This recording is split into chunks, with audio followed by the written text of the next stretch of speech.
boa aqui. Vamos lá, vamos ver se ela já chegou, tá bom, pessoal? Ah, ela já tá aqui. Muito bem. Vamos aguardar a entrada dela. Um prazer trazê-la aqui. Ela é grande amiga da Alice Proença. Oi!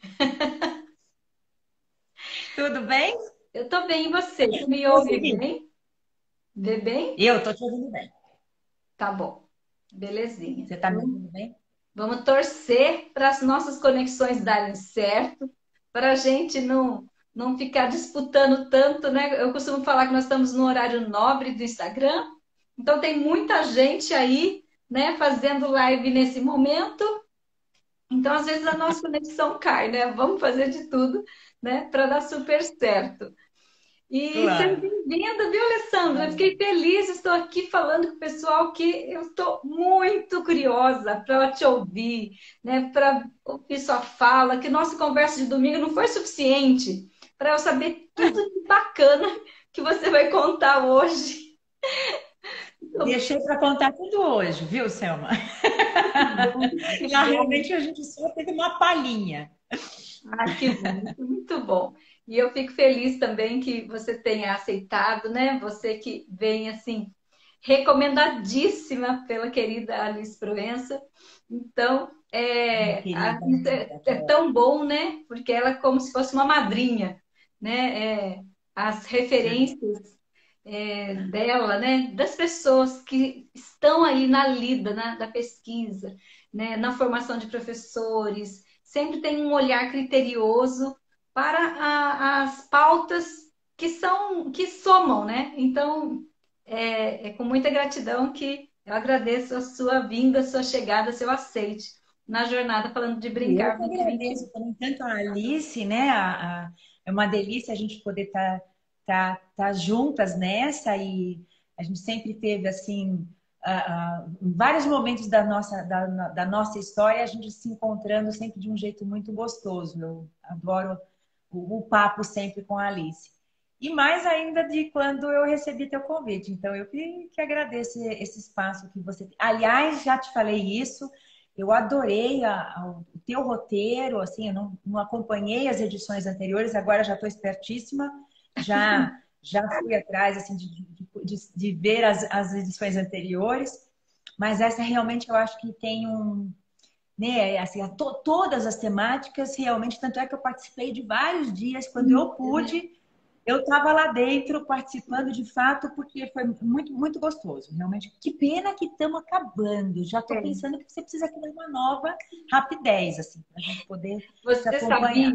sabia, Alessandro, que o ano passado nós fizemos a jornada, a Elo e eu, minha amiga lá do Piauí, nós planejamos a jornada só de segunda a sexta. Mas foi chegando tanta gente querida, tanta gente boa, quero participar, que aí nós colocamos sábado e domingo, do mês de maio inteiro. Então nós fizemos do mês de maio praticamente do início ao fim, fizemos lives diariamente, de segunda a segunda. E com muita gente boa, né? Muita gente lá com a prática na mão, o pé na escola, seja diretor, seja professor, seja coordenador. Falamos da experiência do atendimento, do brincar no atendimento domiciliar, no atendimento hospitalar. Então, foi assim um arsenal de gente boa, né, de temáticas que a gente dividiu em 5 blocos o ano passado. Falamos sobre o brincar e a música, o brincar e a arte, o brincar no contexto da gestão escolar. Foi muito bacana, assim, muita gente boa. E no final nós produzimos um e-book, né, que foi traduzido assim, né? Todo mundo foi convidado para colaborar com um texto, algo do gênero, sobre a sua fala, a respeito da sua fala. E nós produzimos um e-book. Inclusive, quem tiver interesse em olhar, ver, ter o e-book, ele está à disposição gratuitamente. É só entrar lá no Linktree da minha página e baixar, tá bom? Tem muita Já coisa estou boa lá, correndo. com textos ótimos, referendados por todos que estavam lá, né, participando. E esse ano, a ideia da jornada foi fazer o contraponto.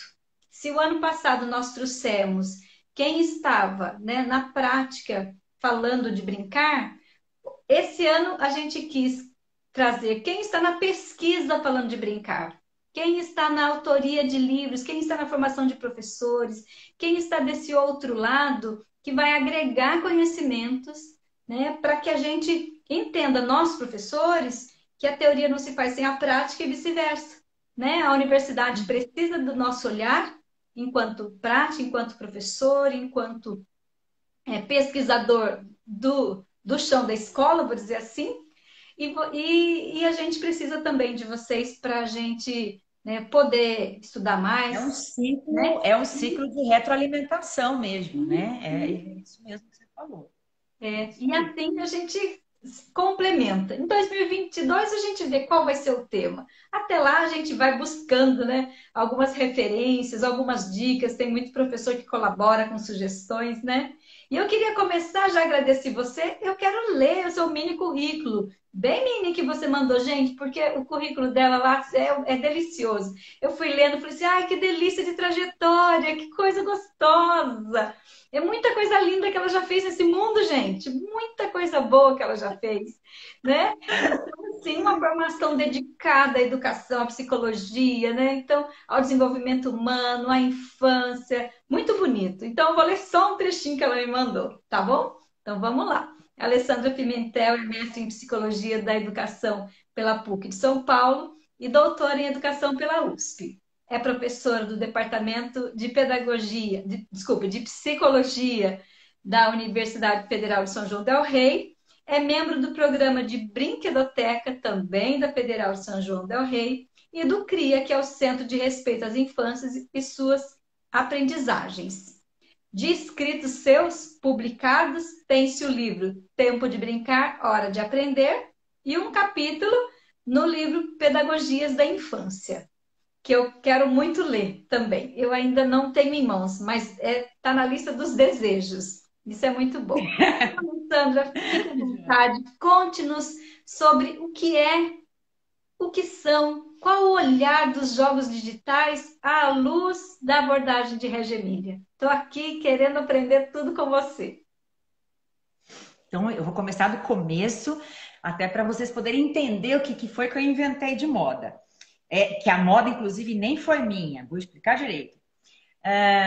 No início desse ano, eu criei aí a proposta de um estágio que eu gostaria de alunos da psicologia interessados em dois grandes blocos de temáticas. O primeiro, Regia Emília, que eu sou super apaixonada pela proposta, já faz um tempão. Até por conta disso também, eu e a Alice temos uma conexão forte por conta das histórias de Regia Emília. Ela também já teve a possibilidade de ir lá conhecer, como eu. Então, é muito importante a gente poder estar lá, né, conhecendo como é que funciona. E dentro deste estágio também a importância, particularmente a importância da ludicidade, porque é a minha grande temática paixonite aguda das minhas investigações. E aí eu cheguei para os estagiários, a primeira vez que nós conversamos, eu falei assim, olha, essas duas eu não abro mão, né? Que nós discutamos Regia Emília, vocês é uma coisa para vocês muito diferente do currículo de psicologia para vocês. Então nós vamos começar do comecinho, nós vamos trabalhar os princípios, vamos lá atrás da questão das abordagens, né? De como que a abordagem funciona. E aí muitos vídeos, muita leitura, muita discussão em cima para apreender um pouquinho. A gente ainda está aprendendo, né? Porque é uma delícia de poder estar... E ela vai se renovando também, né? A própria abordagem vai se reconstruindo. Mas que ficou, assim, aquela coisa bem... Eu acho que ficou bacana para eles entenderem por que da minha paixão por esse referencial. E falei, olha... E nós vamos discutir de alguma forma, particularmente dentro de Régio, eu gostaria que nós tematizássemos o lúdico, né? Que Régio é um monstro de coisas, né? Dá para você pegar por um monte de linhas. E eu quero que vocês pensem na questão do lúdico. E aí eu acho que foi uma sorte grande e talvez essa coisa de você e treinando o seu olhar, o seu jeito de pensar numa perspectiva regiana, eu tive a sorte de me fazer usar a pedagogia da escuta. Porque eu abri possibilidade para eles falarem o que nós, cada um de nós, nos interessamos. Então, é como se tivéssemos então uma triangulação, né, em que um ponto, um ângulo é Reggio Emília, no outro ponto é Ludicidade, e na outra ponta é a temática de interesse do estagiário, que eu deixei em aberto. Eu falei, aí é com vocês. E aí surgiu 4 grandes temáticas, e na verdade eles se reorganizaram, e nós tivemos aí uma turma de 6, com 4 artigos, um está sendo elaborado a mais de uma mão, e temas absolutamente interessantes, que eu vou te citar então. A Luísa, ela está responsável por trabalhar questão de Reggio Emília, ludicidade, e aí a grande questão da Luísa. Como é que Régio lida com a dança? Não tem 100 linguagens? Não é um montão de linguagens, que a gente fala 100, mas, né, por conta da brincadeira do poema de Loris Malaguzzi. Mas o fato é que são N linguagens. Cadê a dança? Então a Luísa pesquisa isso. O Jean, ele está pesquisando a arquitetura de Reggio Emília, particularmente pensando numa contribuição para a psicologia ambiental, já que o ambiente em Reggio Emília é um terceiro educador, muito então, potente. Um monstro de tamanho, né? Então, também é um tema muito interessante. Aí nós temos um outro tema, que esse sim construído a mais de 2 mãos, que é a discussão sobre como que Reggio Emília resolve as questões de gênero, particularmente no brincar. Porque para nossa cultura no Brasil, a gente fala muito disso. Ai, meu Deus, como é que a gente vai lidar com os estereótipos da construção de gênero no brincar? Ai, porque a gente ainda está naquela história de que a brincadeira de casinha só serve para menina e o carrinho só serve para menino. Ai, se a gente vê o menino querendo brincar de casinha, já virou um drama. Por que Régio parece ter lidado com isso de uma forma tão mais tranquila? Então, a investigação deles é esta, que também é muito interessante. E aí chegou o Tiago e propôs, aí foi inventação de moda do Tiago, que falou assim, olha, eu sou de uma geração, nasci numa geração, como também os colegas dele, nós nascemos numa geração em que a gente já era muito natural, desde muito pequeno, a gente, claro, dentro de um contexto de condições socioeconômicas, né? Não vamos esquecer disso, né, Selma? A gente sempre tem que lembrar que há contextos e contextos, o Brasil são Brasis, Sim. mas que, no caso, por exemplo, do Tiago, é absolutamente natural, desde muito pequeno, de fazer uso de jogos digitais. E de construir uma linguagem de jogos digitais. A coisa mais sensacional um dia a gente tem que fazer uma atividade para poder trazer esse pessoal para as lives. Eu gostaria muito. Mas assim, o Tiago recentemente fez uma apresentação para nosso grupo sobre o trabalho dele. Selma, a cada 10 palavras que o Tiago pronuncia, naquela coisa que você percebe que é típica do encantamento do jogo, típica do encantamento daquilo que o Vygotsky fala pra gente, que o jogo nos coloca fora do chão, que nos faz ser muito mais além do que a gente é, com esse brilho no olhar, é que o Tiago falava 10 palavras e eu entendia 3.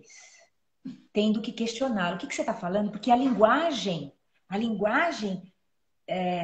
destas gerações também tem se modificado por conta dessas vivências. E aí, eu me deparei com a seguinte questão. Como é que nós estamos lidando com os jogos digitais? Porque normalmente a gente faz cara feia. A gente faz cara feia, né? Primeiro porque a gente não sabe quase nada dos jogos binários. Mal sabemos um ou outro daqueles mais famosos, mas quem não tem uma convivência grande com criançada pequena, tal, que eu acho que aí talvez salva um pouco a pátria, de fato, fica um mundo muito distante. E aí a facilidade para a gente construir, de novo, estereótipos, noções preconceituosas, desvirtuar aquilo que de repente pode estar sendo construído lá, né? Ah, não quero nem saber, isso faz mal. Ah, o pediatra falou que não pode mais de 2 horas e essa criança. Então, realmente tem todos os contras que eu vou falar agora já já, que eu acho que é importante a gente situar, né? Sim, Mas o fato é que faz parte da cultura das nossas crianças, de boa parte das nossas crianças. Eu sim. fiz uma pequena pesquisa, fiz várias pequenas pesquisinhas para trazer para a nossa conversa, especialmente para a nossa conversa. Por exemplo, numa das pesquisas, que é uma pesquisa voltada para saber como é que está a indústria, né, dos jogos eletrônicos. É uma pesquisa da Associação Comercial e Industrial de Games do Brasil, a ACI Games. Então, a ACI Games está felicíssima. Por quê? 52% das crianças menores de 8 anos de idade no Brasil jogam de 2 a 4 horas diárias e normalmente utilizando as saídas, né, para encontrar esses jogos, normalmente são Google Play, né, da época, ou seja, realmente já dentro deste comércio, dessa indústria absurda, que está faturando horrores, está felicíssima que tenha Covid. Eles querem mais que a pandemia continue, porque para eles, né? Vamos ver quanto que aumentou a quantidade da criançada com a cara no tablet, com a cara no celular, por conta desta situação enclausurada que temos que viver, né? Ainda tem que levantar as mãos para o céu, porque a gente ainda pode ficar enclausurado, porque tem muita gente que não pode. Tem que sair, tem que Correr o tá risco. lá nos metrôs da vida, né? Sim. Então, eu acho que assim, só terminando essa introdução aí, o tema surgiu por conta desta aventura que eu tô vivenciando muito prazerosamente com esses estagiários, mas também sinto que por conta de permitir que nós pudéssemos efetivamente trazer temáticas que são reais para eles, que são muito importantes para eles e que não é possível você simplesmente, né? Não quero ver, Sim, sabe? Não quero chegar perto deste mundo porque é um mundo nocivo. Sim, tem várias questões e aí eu vou entrar no meu segundo ponto de pauta aqui, dos todos os senões, né? Eu diria que o primeiro senão é um dado físico, né, fisiológico, os problemas de saúde ocasionados por uso excessivo dos jogos. Então, só para recapitular, a gente tem aí, pela Sociedade Brasileira de Pediatria, por exemplo, uma indicação muito clara de que até os 2 anos de idade seria muito do bom a gente não colocar o bebê em contato com as telas em geral. Não só os joguinhos, mas também a televisão, que é a tela também. Bom, o que a gente sabe é que, infelizmente, e também por conta também de uma cultura e de uma propaganda, etc. e tais, e por conta de pais que não sabem mais o que fazer com seus filhos, tasca o tablet e o celular para os bebês brincarem, às vezes até por algum demasiado. tempo Maior. bem preocupante, né? Assim, a gente sabe disso porque isso vai afetar seriamente não órgãos, não só órgãos, né? Mas assim também temos aí a tendência a considerar que isso também pode afetar neurologicamente, né? A constituição da criança numa idade que é fantástica de extraordinária de desenvolvimento. Né? A gente, até os 6 anos de idade, por isso que eu também sou apaixonada pela temática educação infantil, por conta de é um mundo de transformação, né, Selma? Assim, como nunca mais se terá. Né? Assim, o volume de constituição sináptica que acontece até os 6 anos de idade é 6, 8 vezes maior do que quando vai ter 10 anos, 20 anos. É assim, é uma coisa grotesca de diferença. Isso Então, aumenta a daí nossa a necessidade. responsabilidade, né, Alessandra? E isso aumenta muito nossa responsabilidade enquanto educador da educação infantil, enquanto mãe, pai, professor, diretor, não é? É um período com. Tudo é tão inaugural, tudo é tão importante, então aumenta a nossa responsabilidade em promover situações, né, que sejam positivas e que favoreçam essa construção de conhecimento, né? Né? Promovendo o desenvolvimento. Falava eu também, continuando aquelas dicas que a sociedade nos orienta, que aí, a partir dos 2 anos de idade, é aceitável ficar entre eles fala assim, tem 1 hora e meia, né? Plans. Mas a gente sabe que isso não corresponde à realidade mais, né? De novo, voltando às minhas pesquisinhas para conversar com você, eu achei uma reportagem muito interessante da revista Crescer, falando da família típica digital, né? Então, de novo, nós estamos falando de uma determinada porcentagem da população Brasil, mundo afora. Sim.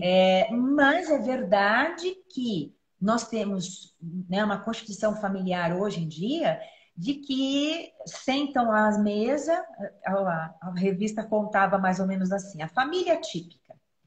Lá senta na mesa a criança pequena com o tablet na galinha pintada. O adolescente deslocado para comer rápido porque ele quer fazer uma selfie para usar um novo filtro no TikTok. A mãe lá também conversando com as amigas e o pai num fone de ouvido, e isso já, né, milhões de vezes eu tenho que reconhecer que, inclusive, na família da gente, nos amigos, assim, a gente já viu muito isso. E o pai lá na reunião, né? Então, os 4 com os seus aparelhos Digitais, e ninguém entra, nem ninguém. Aí você vai falar, bom, pera, calma. Então, uma das primeiras recomendações que a gente diz aqui em relação aos jogos digitais é assim, olha, se efetivamente há um cuidado, um interesse de cuidar com isso, então, assim, nós adultos somos o modelo, né? As crianças aprendem não pelo que eu falo, mas pelo que eu faço, né? sim. E isso ainda mais forte, mais intenso ainda para os menorzinhos. Então, eu diria que na nossa, né, para a gente não virar uma cultura absurda de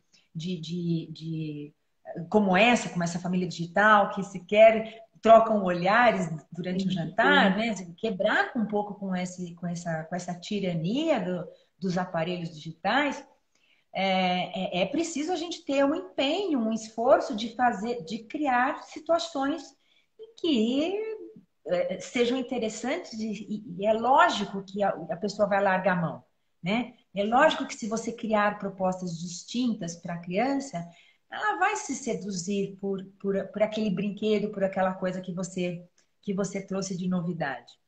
Né? Eu até depois aqui eu quero mostrar algum dos meus brinquedos, porque assim, eu não sou da era digital, óbvio, né?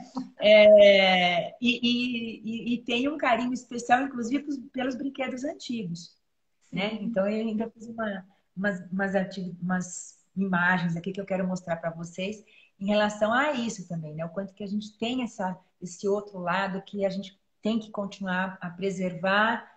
Sabemos o quanto que ele é interessante. Você põe assim uma brincadeira de amarelinho, uma brincadeira de corda, né? As crianças se deliciam, né? É verdade que elas se encantam. Mas voltando à questão do digital, eu considero, de novo, que dentro dessa perspectiva de Régio, em que a gente aposta no protagonismo da criança, a gente aposta na capacidade dela de encontrar as saídas das múltiplas linguagens para ela tanto se exteriorizar, né? Tanto exteriorizar os seus interesses, as suas vontades, as suas necessidades, mas também vivenciar este mundo, que eu acho que é muito importante. É uma atitude necessária a todo educador, não fechar os olhos para a questão dos jogos digitais. E aí, eu vou mostrar já um quadrinho que eu fiz com o maior carinho do caramba. Eu fui fazendo o seguinte, Selma. Entre o primeiro momento que a gente conversou Sim. sobre... Eu não sei como é que eu vou apresentar isso, mas de um jeito. O primeiro momento que a gente conversou sobre a nossa live, eu falei assim, eu vou procurar saber, de alguma forma, com os grupos que eu conheço, as pessoas com quem eu estou envolvida, eu vou jogar aqui uma ideia sobre como é que vocês estão sabendo dos jogos, que jogos que estão valendo. O próprio Tiago também me ajudou numa listinha inicial, porque assim, olha, esses aqui são os mais Bom, de ponta. sim. É, só interromper aqui a minha fala, que eu preciso comentar um negócio muito engraçado a respeito dos processos cognitivos dessa geração digital. A noção de tempo é muito fluida. É absurdo como eles conseguem falar assim: esse jogo é velho, o jogo é de 2020, sabe? E é normal para eles. E você se sente acabada de velha, porque se você fala que 2020 é velho, né, você começa a fazer contas, você se perde. Sim. É impressionante como há um jeito de entender o tempo que é muito distinto daquilo que a gente tem, por exemplo, na minha constituição enquanto pessoa, que sou da época que subia em árvore para brincar, que sou da época que como eu falava, né, brincava de amarelinha, que chega assim e fala assim, o jogo é velho e você vai descobrir que o jogo é de 2019, 2020. Então, falo isso porque o Tiago me ajudou a ter esse cuidado. Porque eu fiz primeiro uma lista para jogar para as pessoas para saber o que iam responder. Sim. Amigos, né, médicos, muito. Eu tenho um grupo bacana de amigos que, por curiosidade, assim, a maior parte deles são médicos. E muitos deles são psiquiatras. E com filho pequeno e tal. Então, assim, foi ótimo, porque a gente teve, assim, vários públicos distintos respondendo. Não só professores, que são pessoas do meu convívio, mas também amigos, familiares, primos e etc. Sim.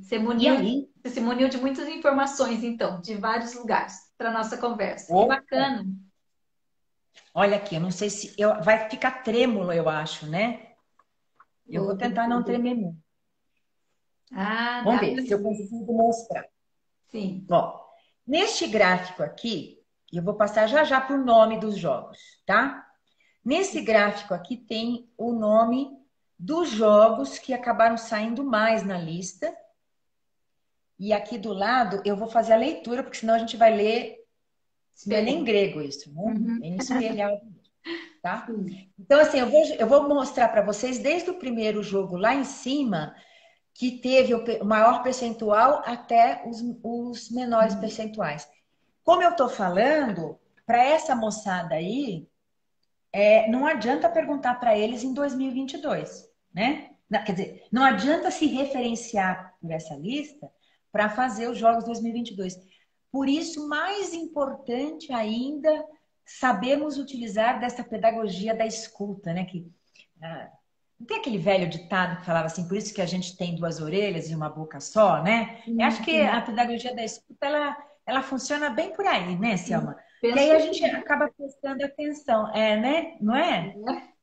Fui lá atrás, fui lá na minha avó dessa vez agora, falando das duas orelhas com a boca.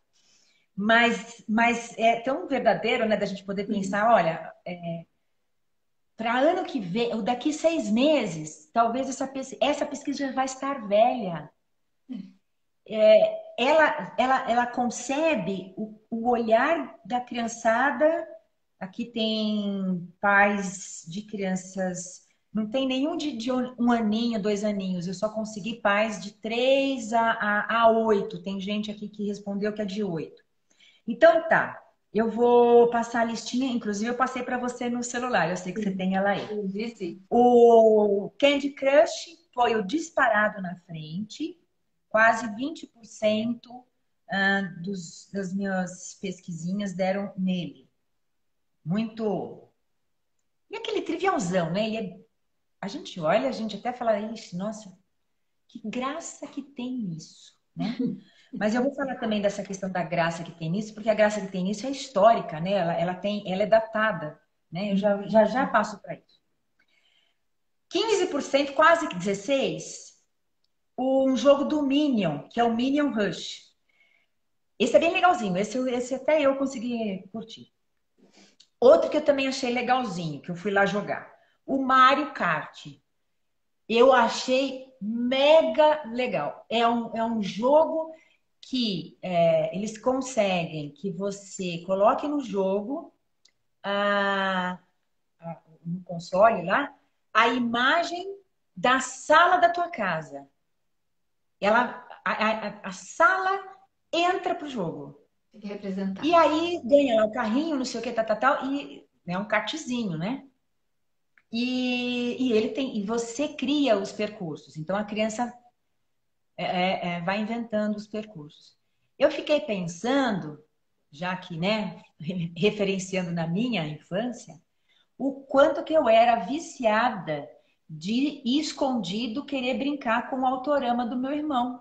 Hum, Mas o autorama, a gente achava fantástico. Mas o sim, autorama só tem um percurso. Agora eu é fico verdade. imaginando, né, que as crianças do Mario Kart aqui, elas podem inventar os percursos, elas podem.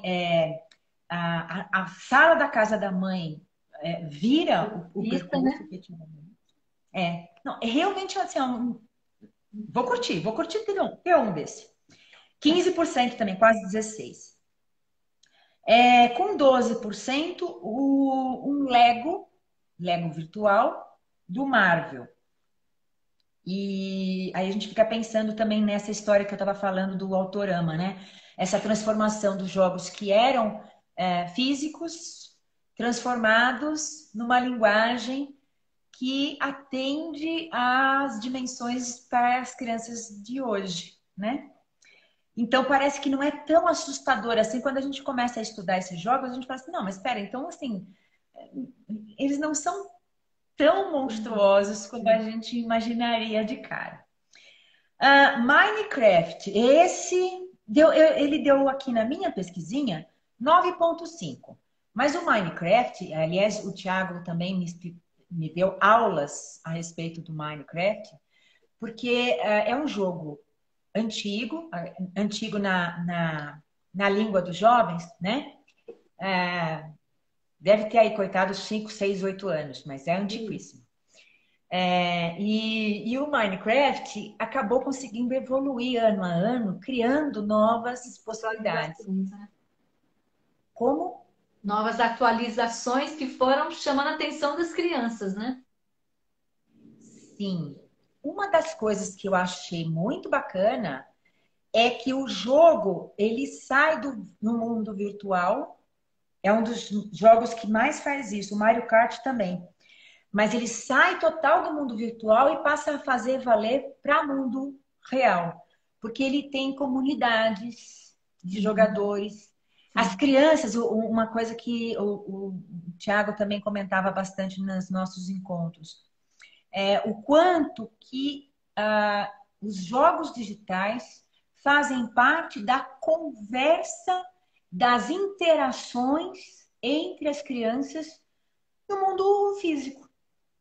E eu lembro de uma ocasião, agora recente, conversando com professoras de educação infantil, aquela confusão que a gente estava falando, como volta, não volta, se volta, o que que faz.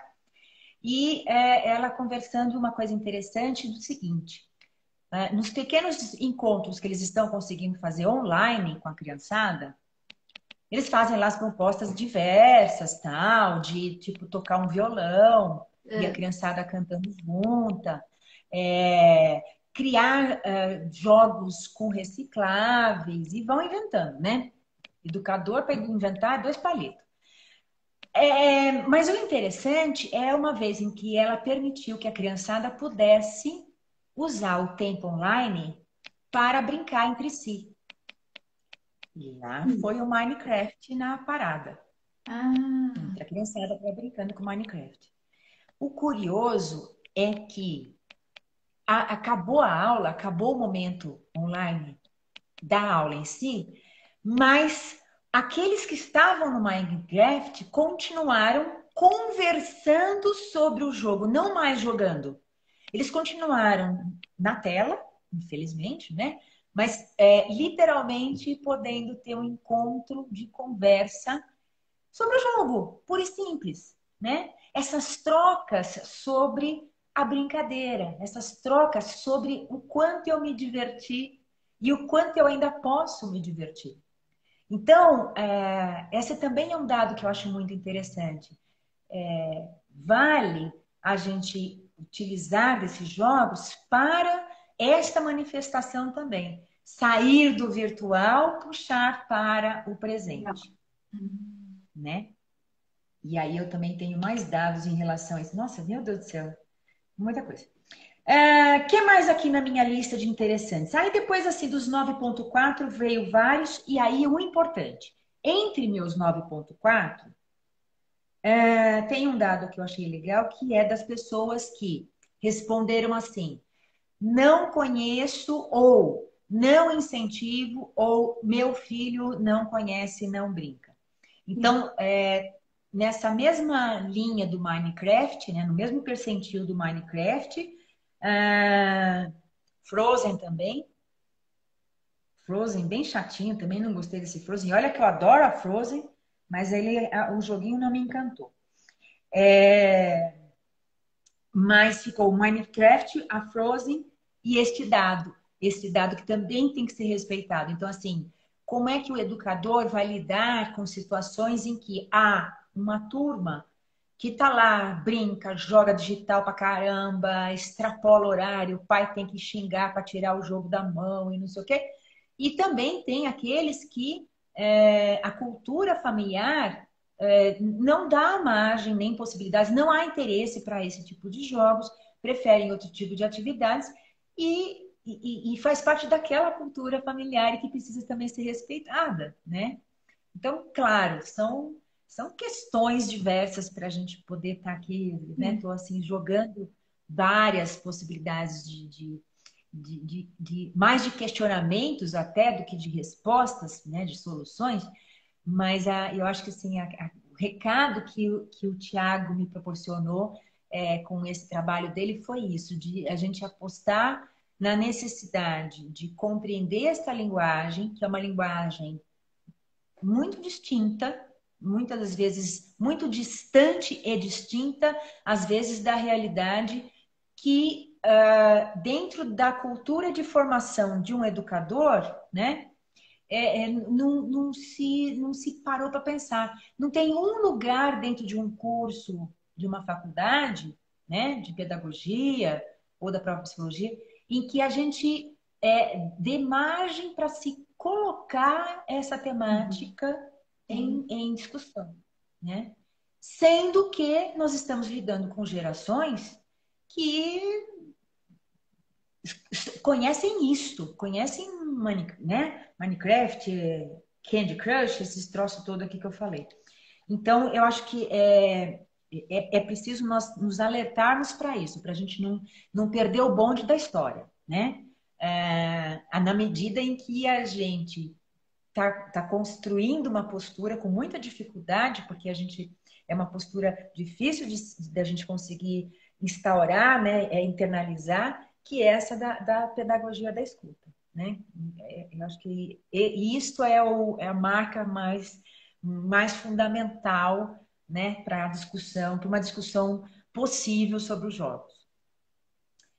Ai, falei um monte, né? Não, Mas tá tão interessante que eu estou aqui pensando. Você falou uma coisa, sabe, Alessandra, assim, que o Tiago trouxe essa referência enquanto a sua própria vivência de infância, né? Então ele disse, olha, eu também brincava na rua, mas eu também brincava no digital, e hoje eu sou esse emaranhado de coisas, né? Estou aqui porque vivenciei as duas coisas. Tanto que, como você mesmo exemplificou, a linguagem dele precisa ser decifrada, né? É uma linguagem usual para eles, né? Da geração deles, mas para nós precisa ser decifrada. Enfim, e que também, daí ele traz a referência na pesquisa, né, na produção desse artigo, que as crianças se relacionam umas com as outras, têm esse tipo de interação umas com as outras, além do jogo. O jogo existe, eles estão ali, mas tem a comunicação, essa inter-relação, essa troca, né, de experiências e tudo mais. Aí a minha questão é exatamente essa, né? Estou aqui pensando nas minhas crianças da educação infantil. O que é que nós, enquanto professores de educação infantil na escola, ou até no ensino remoto, que a gente incentiva que em casa eles realizem, são brincadeiras, né? É o desenvolvimento motor, são explorações diversas, são as práticas que envolvam materiais, né, do cotidiano, materiais heurísticos da natureza, tal. E aí, a gente, né, na minha cabeça está aqui um contraponto. Tá, eles, diante dos jogos digitais, têm uma interação entre eles, tem um diálogo, tem uma conversa. Mas onde está a interação do corpo, né? Essa interação do corpo que a gente vê acontecer nas brincadeiras, em casa, né, com a família, e na escola também, um com o outro, né? E como ficaria, né? Isso aí vai um estudo longo, né? Prolongado por muitos anos para a gente talvez tentar decifrar de alguma forma como isso vai se dar no futuro, não é, Alessandra? perfeito, é importantíssimo. Eu estou enxergando algumas saídas, e aí, assim, depende muito da qualidade do jogo. Eu acho que a gente tem muito jogo que é o tal do repeteco, do repetitivo, que também vários brinquedos, às vezes aqueles brinquedos, ai, quando falam nos brinquedos pedagógicos, às vezes a gente até arrepia, né, Selma? Porque tem muito brinquedo pedagógico que nada mais é do que uma repetição chatérrima, que não sei como é que a criança vai aguentar aquilo. Sim. E está no mundo físico. Eu acredito que a mesma noção pode ser aplicada aos jogos digitais. E aí eu diria de novo naquela fala que mencionávamos, né, dessa possibilidade do jogo, sair do virtual e ir para o mundo real. Então, e aí assim, já tem realmente, por isso que eu falo que tem essas comunidades, né? Eles se encontram nas comunidades para trocar ideias. Como tem as comunidades, por exemplo, de jogo de jogador de xadrez, Sim, sabe? sim, Que tem sim. os caras têm, né, fazem parte da comunidade para eles jogam entre si, mas eles também trocam manuais e quando não estava na pandemia, a gente se encontrava na casa do amigo para poder jogar o xadrez junto, né, ao vivo e a cores. Então, assim, tem aquela coisa de você estar podendo fazer, sair deste virtual e ir para o mundo real. E aí sim há muitos jogos que podem estimular o movimento do corpo, né? Que no virtual tem a caracterização, por causa que assim, tem jogos, tem uns joguinhos que eu achei meio assim, bonitinhos, né? Eles são engraçadinhos.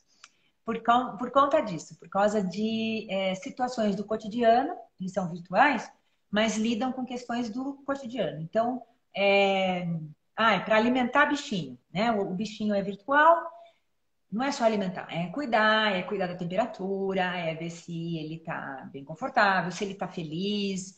Então, assim, tem uma série de Não está atividades estressado, que, né? que parecem assim um pet, né? Sim. Parece um pet virtual. E da mesma forma também outras atividades que imitam o cotidiano. Tem um jogo lá que é para marcenaria, né? Assim, o jogo todinho, né? Você tem, o trabalho todo é virtualzão, mas eu fico imaginando, e se de repente a gente pegasse o jogo, eu já fico imaginando lá em Régio, né? E vamos lá para o ateliê, né? Tentar reproduzir o que o jogo virtual fez. Será que na realidade vai funcionar igual? Será que vai ser diferente? Então, assim, se eu Interessante. conseguir criar essas redes de relações com o mundo real, eu acho extremamente válido. Então, assim, é um esforço nosso de educadores de estar nos aproximando dessa linguagem, de permitir que. Permitir não, né? Não é autorizar a criança. Eu acho que a gente já passou dessa fase de autorizar, né? Ah, eu permito a criança falar. Não, é de verdade poder tá aprendendo junto com a criança e ela trazendo essas manifestações. E aí o meu esforço de fazer as pontes para o mundo real. Ah, então vamos lá fora agora fazer a brincadeira que era de dança dentro do jogo. Vamos ver como é que fica lá fora entre nós. Então eu acho que ele precisa ter esse gancho de incentivo e para que fazer sentido para a gente do ponto de vista educativo, né? Sim. Ah, senão também não jogar pelo jogar não é nossa tarefa, né? A gente deixa isso lá para os pais e para a bronca deles, né? Enfim, isso. Sim, que interessante. Estou aqui pensando, Alessandra, assim, o quanto nós falamos todos esses dias, todos os encontros, desde o primeiro encontro da jornada com a Alice Proença, Adriana Friedman, todos os colaboradores, todos os nossos convidados falaram muito sobre isso, sobre o professor se tornar pesquisador e o professor ter um repertório que favoreça que ele tenha subsídios, que ele tenha elementos, que ele tenha condições de levar, né, de propor para as crianças pesquisas que façam sentido para ela.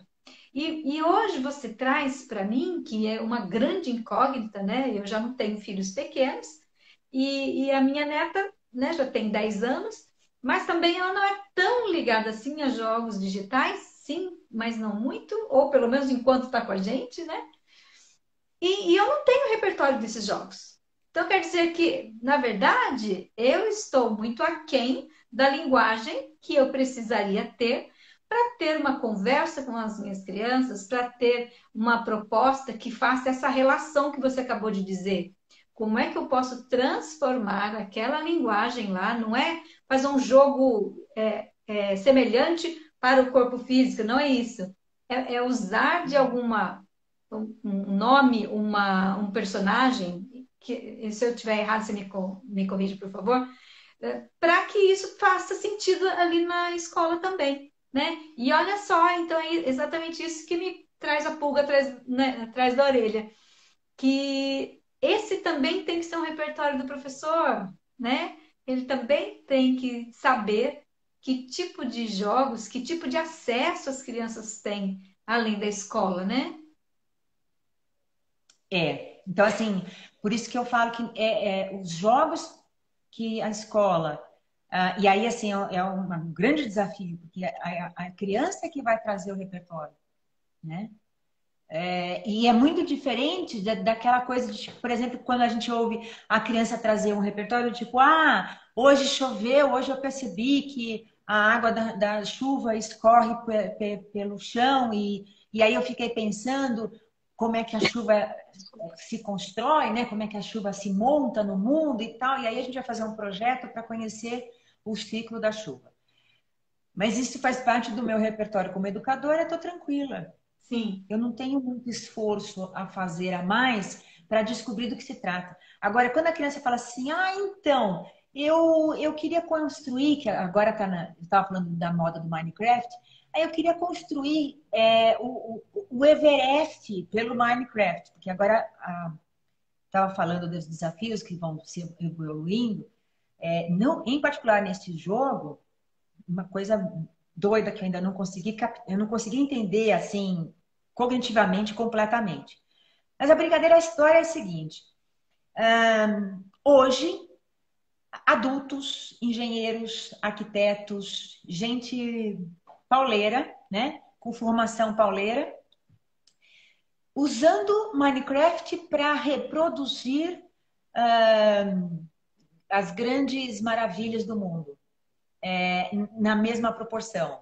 Então, tem estava assistindo YouTube em cima disso, tá lá um cara que construiu um Everest na proporção de 1 para 1 no Minecraft.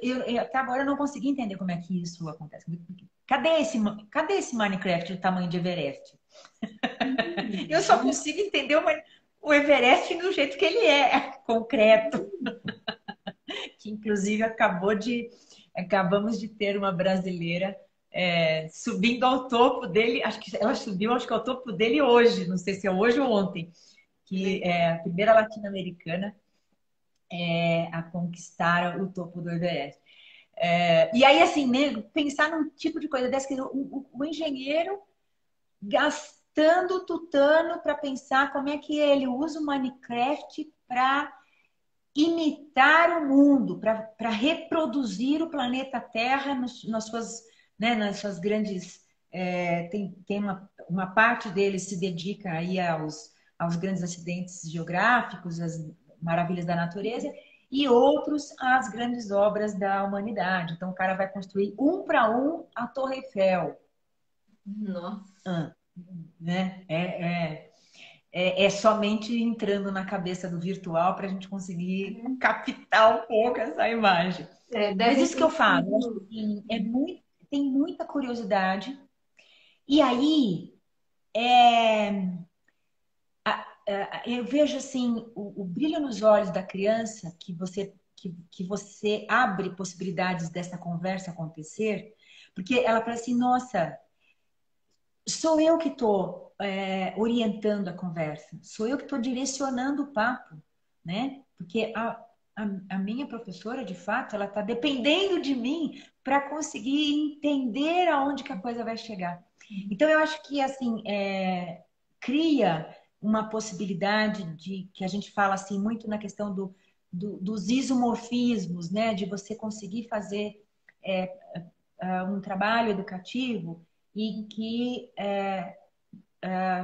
as coisas podem ser efetivamente equânimes, né? Não igualitárias, mas equânimes no sentido de que realmente há possibilidades de você, no discurso da criança, conseguir aprender coisas que, em tese, você não conseguiria tão facilmente se ela não estivesse te explicando. É engraçado como a gente invertendo esses papéis, que você vê surgir o protagonismo da criança. Né? Efetivamente, você legitima esse protagonismo e não é assim da boca para fora. Né?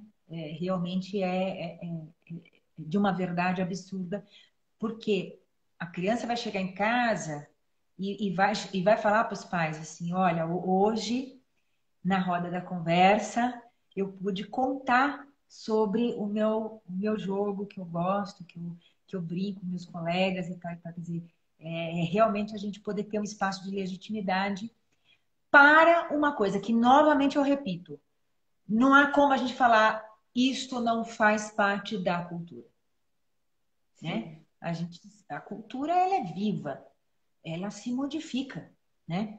Aí deixa eu mostrar aqui umas coisas de cultura que eu não aguento, mas é que eu selecionei de propósito só para ver o contraste, né? Que agora eu vou arrebentar a boca do balão, que eu quero saber Cadê o que Tiago? O Tiago está criança. por aqui para ele ver qual era as inovações que você vai trazer. O Tiago está aqui, será? Né? Para ele ver. E duvido que o Tiago. Isso aqui eu gostaria de ter apresentado para o Tiago Traoré. Eu duvido que ele sabe o que que é isso. Você vai saber. Ah, eu sei. Olha o que eu tenho na minha mão. Eu não vou tentar, né? Não vou ser louca. Brincar. Tá vendo, né? Dá pra ver? Então, gente, isso aqui é o famoso e velho bilboquê. Para não dizer que ele, né, essa ideia do antigo, que eles falam que o antigo é 2020, e eu Sim, fiz questão de relembrar, olha aonde que a gente encontra o bilboquê. Você lembra disso, né, Selma? sim, Aqui sim, nós Peter Bruegel. temos o famoso quadro do Bruegel, que ele teve o É disparate, isso aqui mesmo? é 1560, Nossa, tá? Novinho em folha, de ontem, ó, 1560. Aqui, não eu vou conseguir achava que mostrar era para outro você. artista. E eu Hã? estava identificando como Peter Bruegel. Não é, é mais antigo ainda. É 1560 Não. a obra. E aí, tá aqui, a gente não vai enxergar, mas das 80 brincadeiras que ele reproduz aqui tá Bilboquê. Então, o Bilboquê, que eu brincava com a minha avó, quando eu era pequena, né? Está aí. Tá aqui nessa brincadeira. E aí, assim, eu fiquei pensando como que eu poderia averiguar se um bilboquê desses, que para mim era super prazeroso brincar, o quão que verdadeiramente ele consegue ser prazeroso para as crianças pequenas que hoje têm o jogo digital na mão, né? Porque Hum. o jogo digital realmente ele tem uma estrutura atrativa de 3D, 5D, escambau-D, que de fato torna esses jogos tradicionais que a gente ama de paixão, né? Eu tenho um outro aqui que é mais famosinho, porque virou moda de novo virou moda, né? Esse aqui Hum. também é da minha adolescência. E hoje está virando moda de novo, né, vários concursos, né, concursos internacionais fantásticos de gente fazendo arte em Eu cima estou rindo desses jogos. aqui, desculpa, Alessandro. O Thiago falou que ele não tem ideia do que seja aquele objeto que você mostrou. Não falei? Então, não tem menor ideia do que se faz com aquilo, né? O que, Sim. que é que aquilo faz? Pois é, aquilo arrebenta qualquer janela, computador e o que tiver pela A frente. mão, né? O dedo, né? Nossa Senhora. Mas aí depois eu vou brincar com o Bill Boquet e a turma do Tiago. Para a gente ver assim, né, o quanto que são jogos que podem ser trazidos tal e qual o jogo digital, né? Para as brincadeiras, mas assim, na ideia da gente estar experimentando qual é a linguagem que reverbera para a criança, né? E que traz sentido para ela. Então, ao mesmo tempo, eu falo, por exemplo, hoje em dia, o que a gente pode fazer com a criançada que está em casa, trancada, e a mãe deslocada, que não sabe mais o que fazer e tal. Vai dar joguinho toda santa hora? Como eu falava no início da nossa conversa, poxa, sabemos o quanto que isso prejudica de diversas formas, né? Não só do ponto de vista do cognitivo, mas até assim há alguns estudos em relação a, por exemplo, a questão da linguagem. Dependendo da quantidade de horas com jogo, há crianças que desenvolvem transtornos, né? Transtornos diversos, não só emocionais, comportamentais, mas também de caráter cognitivo e tal. Então, um dos graves, por exemplo, é o da comunicação. As Sim. crianças viram verdadeiros autistas, né? Assim, imita-se um quadro de autismo por conta de um uso excessivo dos jogos digitais, né? Então, assim, é preciso contrabalancear como qualquer outra coisa precisa ser contrabalanceado. Sim. Então, né, todos os excessos são extremamente nocivos.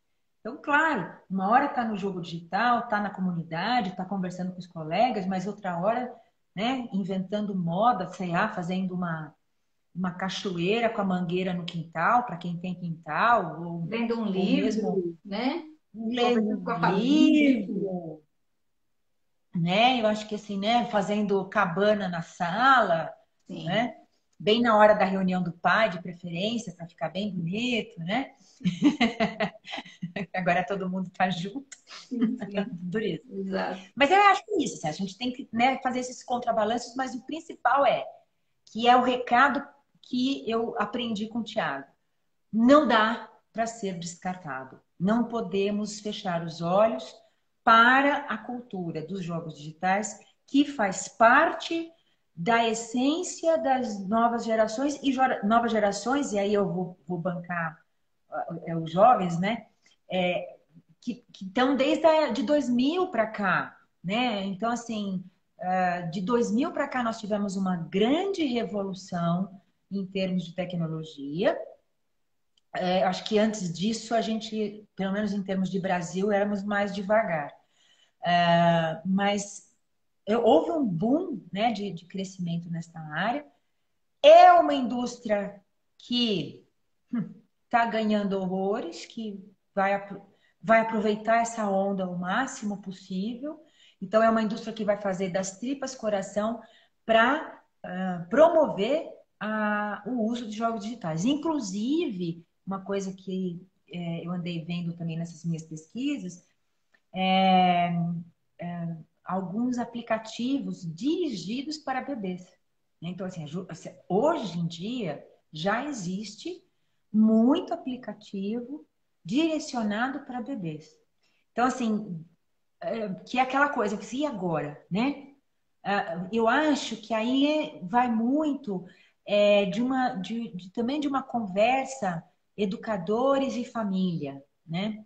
Para a gente buscar criar um meio termo mais saudável, em função daquilo que eu já falava. É quase a mesma coisa que você dar ou não dar doce para a criança desde pequena, sabe? Parece que é uma coisa um pouquinho Sim, isso. Se você quiser dar brigadeiro na mamadeira, doce de leite na mamadeira, você faz, né? Você faz. É, mas isso vai ter um custo que nunca mais a criança, né? Ela vai ter um aumento de células adiposas absurdo e aquilo vai gerar uma bola de neve tremenda, vai ter diabetes com 5 anos de idade. Então, se eu quiser encher a cara de doce do meu bebê na mamadeira, de açúcar, né? E vou fazer isso. Eu posso, né, saber lidar, saber dosar melhor essas condições. Agora, não ofertar jogos digitais, porque eu parto do pressuposto que é só nocivo, talvez eu esteja evitando um pedaço da cultura que faz parte do mundo e que eu tô alijando o meu filho de, de, de estar encontrando com essa cultura. E sim. mais tarde isso será cobrado também, de alguma forma, porque ele vai ser o cara que vai ter cyberbullying em cima da cara dele, né? É o tal do bullying ocasionado por isso, por conta de estar tão dissociado da cultura que ele não consegue manter uma conversa com o coleguinha, né? Sim. Como eu estava falando, uma coisa é eu com o Tiago, podemos equacionar, assim, Tiago, me explica, me explica, me explica, me explica, e ele vai explicando, ele vai tendo paciência de me explicar. Outra coisa é uma criança de 4 anos com outra de 4 anos, aquela de primeira com uma clara noção de várias coisas em relação aos joguinhos digitais e a outra, né, sem mínima noção do negócio. A parte do mundo. Como é que ela vai se sentir? Né? Como é que ela vai estar inserida nessa cultura? Como é que ela vai conseguir participar dessa cultura? Né? Se eu a mantive na redoma. Sim, É e é isso, como a gente né? falou ontem, né, na conversa, no bate-papo aqui com a Ana Carol Tomé. Proteger demais desprotege, né? Então, nem tanto não, nem tanto sim. Então, o equilíbrio do adulto é fundamental nesse momento, né? A gente fala mesmo equilíbrio do adulto, é o olhar do adulto, porque ele gosta tanto, ele queria. Então, o crivo é do adulto, né? É o tempo, a oferta, a disponibilidade da criança, quanto tempo vai ficar em disposição, né? Então, isso cabe a cada um, né? Cuidar da melhor forma para que não tenha uma superexposição, mas que também ele não seja alijado disso, como você falou, né? Nem o não, nem o sim em excesso, né? E também o modelo do adulto, porque quantos de nós adultos estamos com dificuldade de ficar longe do celular, por exemplo, né? E aí a gente fala, ah, tá, a criança pode ficar longe do celular o dia inteiro, só 2 horas que pode. Tá, agora eu posso ficar full time, vou, né? Vou comer, tô com o celular, vou pro banheiro, tô com o celular, vou lá, celular. Então, peraí, que modelo que eu tô passando para o meu Sim, filho, né? exato. E às vezes é Também eu acho que é a imperceptível, né? coerência. O adulto às vezes faz isso, mas é imperceptível. Então, que um ajuda o outro a olhar, né? Que dentro da família, um ajuda o outro também a cuidar disso, né? Aqui no setor onde eu atuo ultimamente, nesse ano, a gente tem o trabalho de levar propostas, né, digitais ou não, de brincadeiras, de explorações, enfim, para as famílias que estão atuando, estão somente nas aulas online, né? As professoras estão atendendo as crianças no semipresencial e a gente atende as crianças, as famílias que estão no online. Mas volta e meia a gente fala muito isso, né? Nas videoaulas, enfim. Adultos, deixa um pouquinho o celular, senta no chão com seu filho, e brinque, porque isso faz toda a diferença, né? Então, deixa o trabalho um pouco, esquece o celular e vem para cá, porque a infância passa muito rápido, né? Então, isso a gente precisa lembrar, né? Passa e é uma vez só, né? Não tem Sim, como voltar não atrás. volta, não volta. É verdade, É verdade, é é verdade. verdade. Nossa, que coisa boa. O pouquinho que eu consegui ver aqui, o Tiago aqui conversando com todo mundo. Eu não sei o que aconteceu com o Ai, eu meu. não vejo. Que é, pena, eu não vejo nada. então, Quer dizer, tá aqui paradinho, só Eu numa não lista. sei o que aconteceu.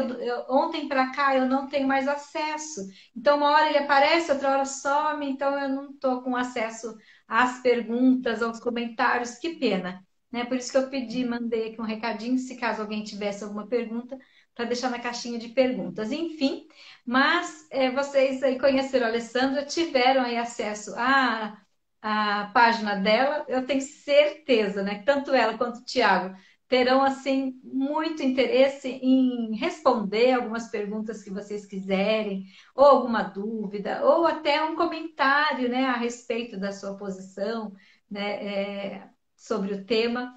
E eu acho que o legal é que a gente trouxe isso para a discussão, porque até isso não se discute. Né? Foi a primeira vez que nós trouxemos a discussão do brincar com jogos digitais. E eu acho que foi muito oportuno, porque está todo mundo envolvido nisso, ou produzindo, ou favorecendo, né? Então, e mesmo porque eu estava pensando, estava pensando, falei que engraçado, né? Hoje nós temos crianças, né? Jovens e adolescentes produzindo os jogos.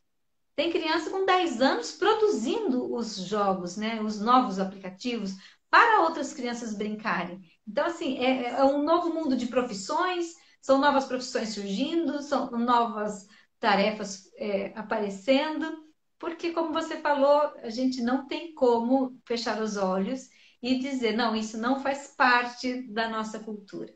Sim, estão aí.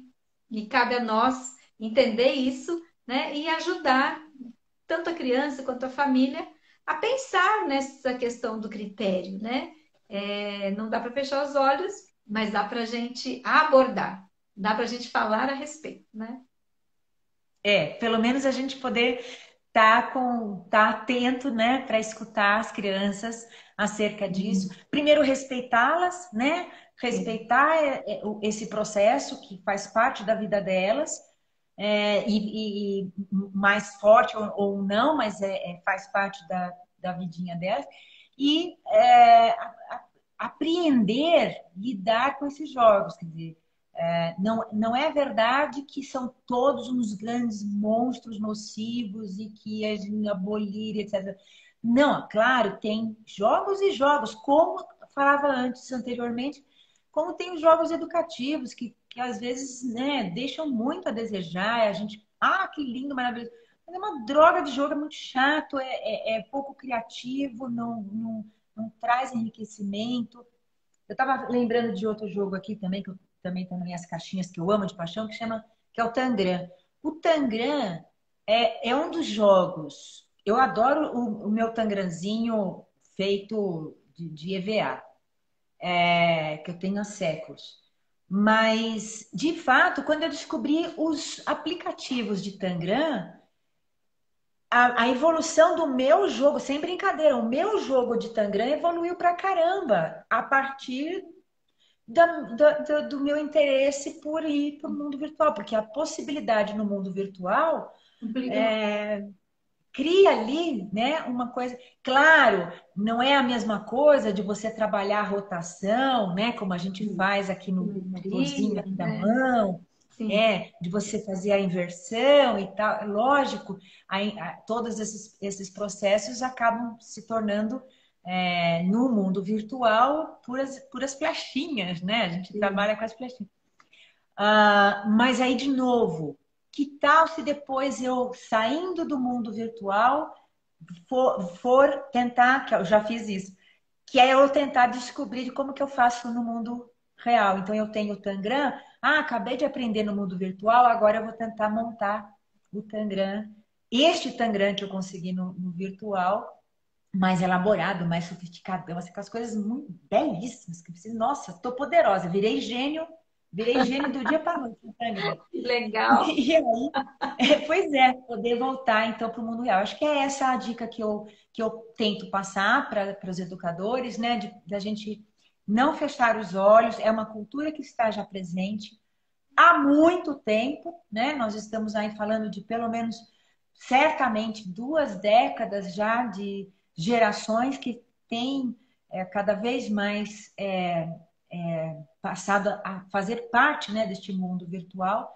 E eu acho que é função dos educadores estar sempre atentos, né, a, a ser um receptáculo dessa cultura e saber transformá-la para os processos de desenvolvimento e aprendizagem das nossas crianças.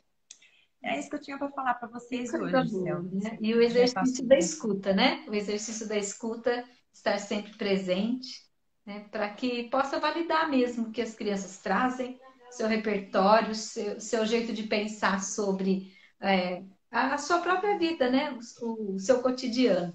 E eu acho que essa também é uma das grandes lições do nosso encontro, né? Do nosso bate-papo, né? Você partiu da escuta para solidificar esse caminho aí da pesquisa, né, dos estagiários, enfim.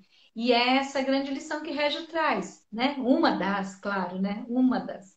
Uma E das. enquanto a gente está nessa caminhada, né? Nessa busca de exercitar, né, essa escuta para além do ouvido, né? Para além do ouvir, né? Então, acho que isso foi Isso. de tudo bom, né? De tudo bom. Que delícia que foi nossa conversa, Alessandra. Gostei Também assim, adorei, né? Selma. Muito bom. Muito Muito bom. bom. E acho que a gente pode, né, pensar nos propósitos aí para quando terminar, né, essa pesquisa aí do Tiago, a gente voltar a falar, né? Ele voltar a aparecer. O que mais que ele destacou, o que mais ele percebeu aí, né? Com Voltamos a falar certeza. sobre isso. Para quem quiser, eu também dou uma dica. Quem quiser pulsar um pouquinho sobre como é que os jogos digitais estão sendo pensados, produzidos, e aí academicamente, tudo muito científico, produzido, a gente pode procurar. Deixa eu ver se eu falo certo, porque o nome mudou. A antiga Escola do Futuro era a Escola do Futuro ela era uma perna do Departamento de Física da USP e da Pedagogia.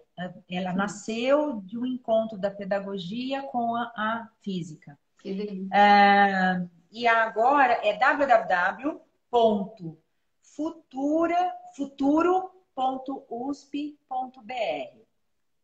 Que eu falo dessa dica porque eles continuam muito atuantes em relação à produção de jogos educativos produzidos pelos estudantes, normalmente, né?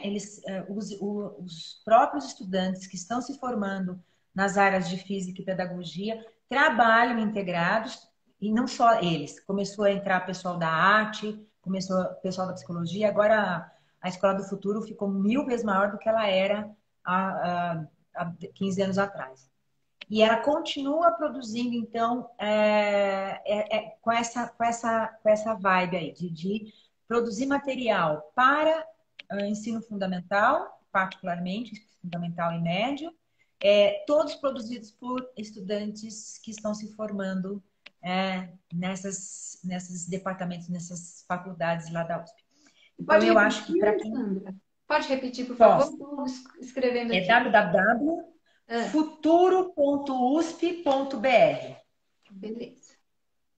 Ponto. Você consegue escrever aí? Consigo sim. Já publiquei aqui.